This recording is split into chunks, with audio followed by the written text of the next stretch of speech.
उत्तर प्रदेशमधील देवरिया जिल्ह्यामध्ये एक हृदयद्रावक घटना घडली आहे।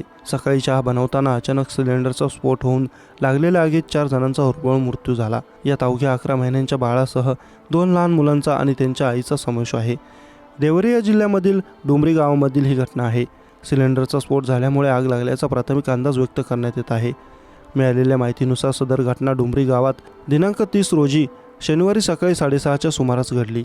घटनेत आरती देवी वय वर्ष 35 तसेच त्यांची मुलं अंचल, कुंदल आणि अवघ्या 11 महिन्यांची मुलगी असे या घटनेत मृत झालेल्या सदस्यांची नावे आहेत।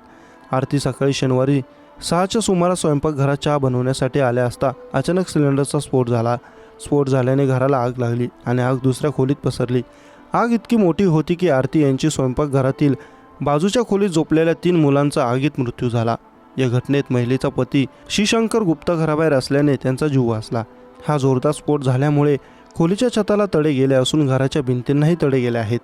घटनेची माहिती मिळताच अग्निशमन दलाचे पथक घटनास्थळी दाखल झाले असता त्यांनी तत्काळ घरातील आगीवर नियंत्रण मिळवले, मात्र तोपर्यंत संपूर्ण संसार उद्ध्वस्त झाला होता।